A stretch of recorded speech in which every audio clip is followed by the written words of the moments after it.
So yeah, I mean, I was fully hoping that we were going to have something. You know, I was expecting that I was going to have to make an Ever Crisis video today. You know, something to cover that. But apparently, on the 25th anniversary of Final Fantasy VII, we ain't getting anything. So, what I decided to do, if Square Enix aren't going to give me anything to make a video on, I need to come up with something. So I was thinking, I did a tweet the other day, what were your favourite moments from the Final Fantasy VII compilation? And, you know, I'll flash a few of them up on screen right now. There was quite a diverse range of choices that were in there.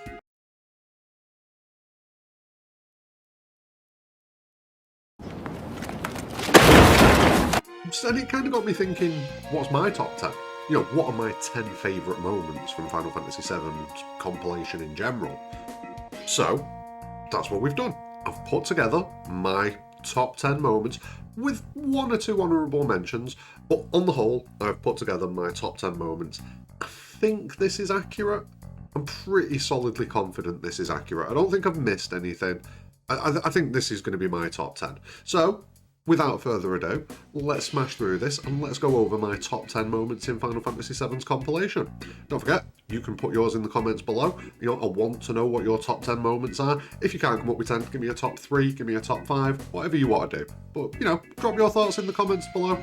Get involved in the love on this, the 25th anniversary of Final Fantasy VII. So, let's get on with it. This is it. This is the list, starting with number 10.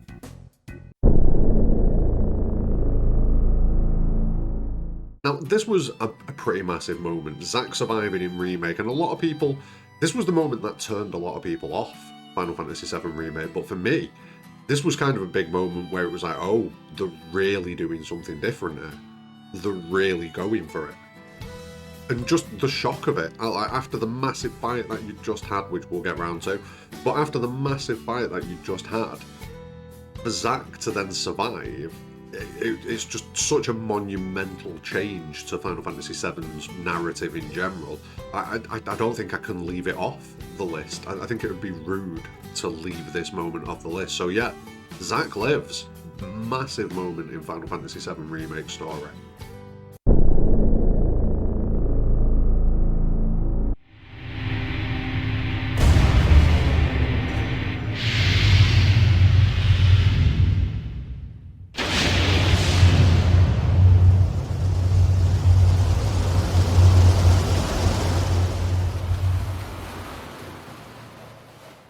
Now, this is one of the most fun set pieces in Final Fantasy VII in the original game. It was impressive to look at, you know, seeing all the guns, all the cannons firing off, shooting at Sapphire Weapon, seeing Sapphire Weapon just coming in non-stop, just like no drama. You're not stopping me with these cannons. I'm going to come and I'm going to take Junon out. Like, it was a pretty mind-blowing scene to watch back in the day. I always laugh at the little Shinra soldier who just dies on the spot on the beach as well. It's absolutely phenomenal. But yeah, on the whole, this scene was just amazing. Like, when you get Sapphire Weapon, when it gets up close and it fires off its attack first, and then when it gets, you know, it's ready to fire off again, and you see that look on its face, and then the Junon cannon just absolutely wipes it out. Yeah, absolutely amazing scene. Sapphire Weapon's a beast, comes off as a beast, and the Junon cannon just shows how much damage it can actually do. Big fan.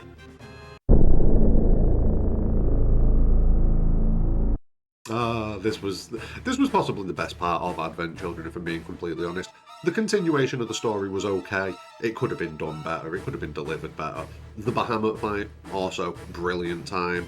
There's a few fights with Loz, Yazoo and Kadaj that were quite fun and yeah, I'm not showing any footage of this scene because it'll instantly get the video taken down, so I'm not even going to entertain that. So enjoy screenshots, but it is probably, if it is without a doubt, the best moment of Advent Children. It is pure hype, absolute hype. It is an amazing fight scene, and yeah, it almost justifies Advent Children's existence alone. And speaking of Advent Children Sephiroth fight, let's do it again, because we pretty much get the same fight again in Remake, except we're in control. And this fight against Sephiroth, it was... I was probably naive in not expecting it. I think I was a little bit naive in not expecting a Sephiroth fight at the end. especially given how everything had panned out up until that point. With the whispers, with all the changes to the story, with Sephiroth being so much more involved from the very beginning of the game. Yeah, I think I was quite naive not to expect this and not to see this coming, but I didn't. I did not see this fight coming, and the fact that it takes place in Advent Children, basically, in that ruined hellscape of Midgar, yeah, top tier. I really enjoyed it. It was a fun fight. It's a difficult fight. Sephiroth throwing shade at Aerith all the way through the fight. It is so good. And you just get that feeling all the way through the fight that he's toying with you. He is absolutely messing with you and toying with you. And yeah, Sephiroth got what he wanted out of that fight. And I'm intrigued as to what comes of it. That's what I'm looking forward to now. What comes of it.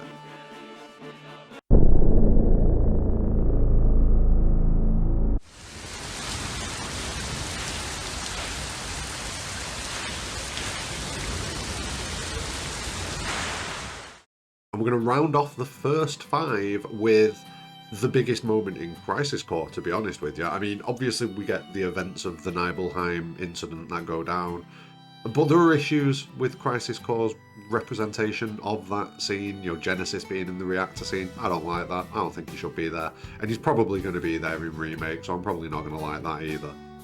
But, undeniably, the scene at the end of Crisis Core where Zack dies takes a scene that was a bit of it kind of almost made me laugh the first time I saw it because of the way Zack just gets gunned down. It's so brutal in the original game, that scene. And you lose a little bit of that brutality and a little bit of that gritty realism from the scene. It definitely becomes like it becomes something out of an anime, basically. But the emotion in that scene, once Zack finally falls, is pretty intense. And you can't sit there and watch that scene and not come away from it feeling a certain way. Like 100%, you cannot watch that scene and not get strong feelings from it. So yeah, Zack dying at the end of Crisis Core, knew it was coming. We knew it was coming, and it still hit real hard. So I'm going to put that at number 6. It doesn't break into the top 5 for me, but it's at number 6.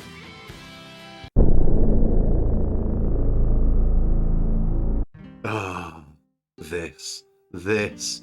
Now, this, it kind of works on a few levels for me. A, visually it is really good.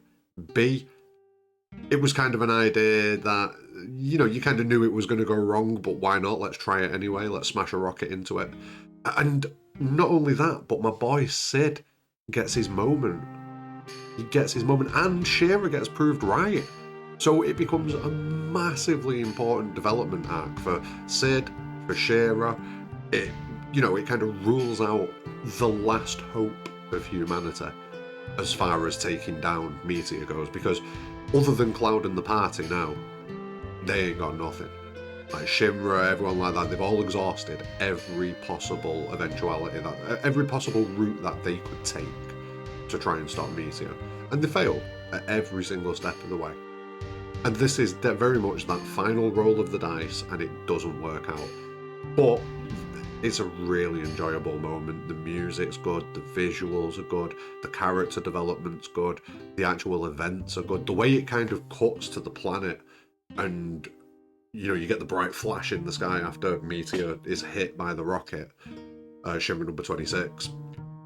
And when the light fades and you see the pain on everyone, like, if I remember right, in Midgar you see a guy drop to his knees like, oh no, it didn't work. And you can feel that desperation from people. Such a good scene. Such a good scene.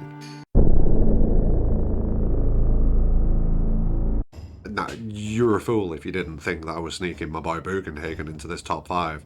Oh, you are a fool. Now, it was almost the scene at the Forgotten Capital where Bugenhagen's instrumental in getting that bit of information about what Aerith did. He kind of relays to the party like, look, Holy seems to be activated. He's the one that activates the projection screen. And it is cool, but at the same time, Bugenhagen explaining the way the planet works was It was pretty big for me. Like I'm thinking back to the first time I played through this game, and I was just transfixed on what was going on the screen. It was just like, wow, so this is how it all works. Bugenhagen just breaks down the system of life on Gaia, and breaks down why what's going on is a bad thing. And yeah, it's massive. And it has direct correlations to our planet as well. And yeah, it was just huge. It's such a big moment in the game. It's an important moment of story development, character development. It's just big. It's just big. And I'm so hyped for it in Remake. So hyped for it. There are certain scenes that I really hope we still get in Remake, even though it changes. And I do think we will still have a reason to go to Cosmo Canyon and speak to Bugenhagen. So hopefully, we still get this scene.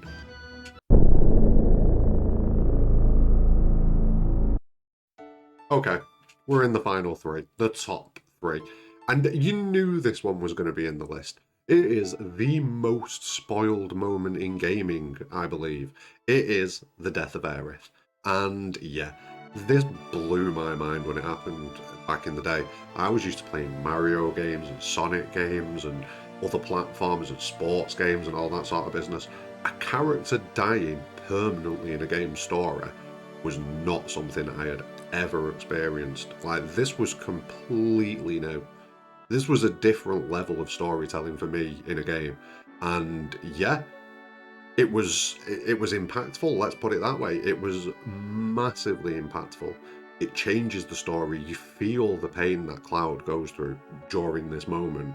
And yeah, I mean, there's very few moments that top it in the entire franchise. In fact, there's two, in my opinion. Two moments better than this in the entire franchise.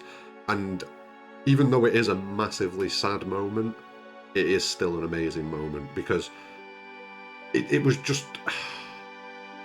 like I say, it was just completely new to me. It was so new to me. The concept of this happening in a game, it was foreign to me. And yeah, I appreciate Final Fantasy VII so much. Just for having the balls to do it, just for going for it.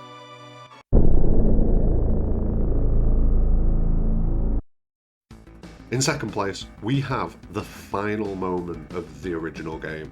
The very final moment of gameplay, at least in the original game. You've beat Sephiroth. Well, you've beat Genova Synthesis.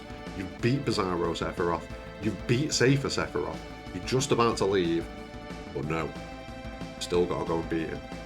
You've still got to remove him. You've still got to purge him. And that moment for me, where you're just in that black screen and the camera's flicking between Sephiroth and Cloud. Sephiroth, Cloud, oh. It doesn't get any better. It doesn't get any better. And I hadn't acquired Omnislash on my first playthrough. Like, it was my very first RPG, so doing all the extra stuff, that was like, what? What's that? There's extra stuff? What do you mean there's extra stuff? You're telling me there's other things to do? Like, Omnislash came for me on like my second or third playthrough once I got hold of the official guide. Like, I borrowed the official guide off another friend who I went to school with, Kev. Nice one.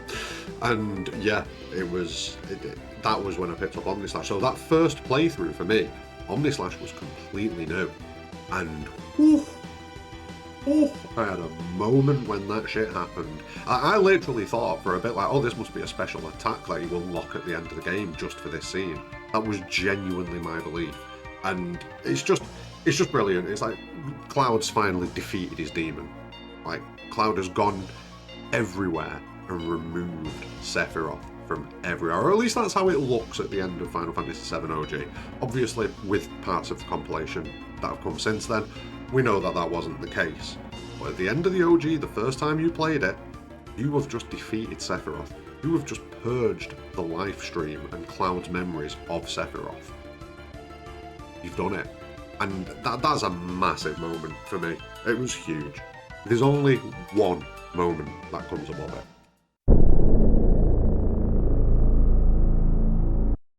And then we get to the most obvious of obvious choices, the tippy-top moment in the Final Fantasy VII original game, the compilation, the whole thing.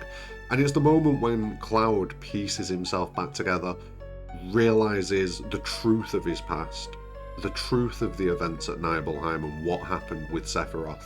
and the truth of his history, because for massive chunks of this game now, Sephiroth's been convincing Cloud that he's nothing more than a puppet. Hojo has convinced him that he's nothing more than a failed experiment. Like, his own life experiences convinced him that he was a failure, and kind of that combined with Genova forced this false, I don't want to say false persona, because it is still Cloud. You know, we are still interacting with Cloud. Yes, he's acting in a more confident manner, but we are still interacting with Cloud. This is what Cloud would be like if he didn't have all these crippling doubts and everything like that. So yeah, it's such a deep scene, because he finds the truth of himself, you know, and he finds out about Zack as well, because he's kind of completely forgotten about Zack at this stage. Zack isn't an existent thing. You know what I mean? Zack's gone. So the fact that everything kind of comes back to the surface is massive. It's such a deep moment. Tifa's there, kind of helping him through it, confirming to Cloud that he was a real boy, basically. You know, he wasn't created in a lab 5 years ago. He existed. It wasn't someone else named Cloud might have existed. No, you existed, Cloud. And that's the important thing, that confirmation for Cloud that he existed. And then from there, everything else can be built on top. And then we get the truth of the Nibelheim incident, not the Crisis Core version, not the Crisis Core version. And that sets Cloud free. That sets him free, and that gives him the power then to not only deal with the death of Aerith a bit more, but deal with everything else that's gone wrong in his life and stand up and still be him. You know, to take everything that's kind of beat him down throughout his life and to use it as a strength rather than a weakness.